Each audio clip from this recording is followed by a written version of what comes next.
It's a set of rules and regulations that must be followed by the people in a country is called as Constitution. Now the next question that comes into our mind is, why do we even celebrate this Republic Day? We celebrate this Republic Day. It's because this day marks the enactment of our Indian Constitution. This day also marks the power of our Indian citizens to elect their government democratically. And this day is also filled with enthusiasm across the country. And this day is celebrated every year on 26th January. Now, let us get into the topic. As a citizen of India, we are entitled to certain rights as well as obliged to certain duties. As a responsible citizen, it is our duty to abide by the Constitution and perform our duties. At the same time, it is also very much important to educate ourselves about the fundamental rights in order to prevent the injustice happening to the people. Let us update ourselves about the fundamental rights and duties set by our Constitution. So, during the period between 1947 to 1949, the Constitution of India developed and prescribed the fundamental obligations to the state for the people, their rights and duties as citizens. These were developed under the following sections, which are vital elements of our Constitution. These are fundamental rights, directive principles of state policy, and fundamental duties. As the definition of the fundamental rights suggests, these are basic human rights for all citizens. This is included in Part 3 of our Constitution, and this is applicable irrespective of caste, color, creed, gender, age, sex, place of birth, etc.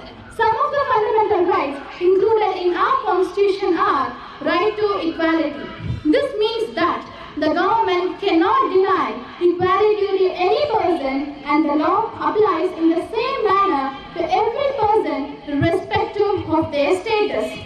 Right to freedom. It means that all human beings have basic freedom of speech, expression, liberty, etc. Cultural and educational rights. It enables a person to preserve their cultural practices, traditional practices, languages, or script. Right to religion. It means that the people can have their own choice in selecting the religion, traditional practices, languages, or script. Right to constitutional remedies. It ensures the people that if their fundamental rights have been violated, they can either seek the Supreme Court or High Court of India. Right against exploitation. It means that the government prevents hazardous conditions and child labor that is happening to the people.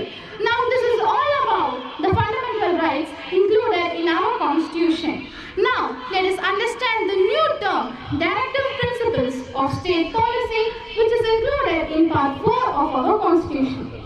So the government, in order to frame laws, however, requires some guidelines, and these guidelines are included in directive principles of state policy. But as per Article 37, these are not enforceable by the court. It just lays down the fundamental principles and the obligations. The state further uses these guidelines in order to frame the laws. And this directive principles of state policy is in accordance with the articles in our Constitution.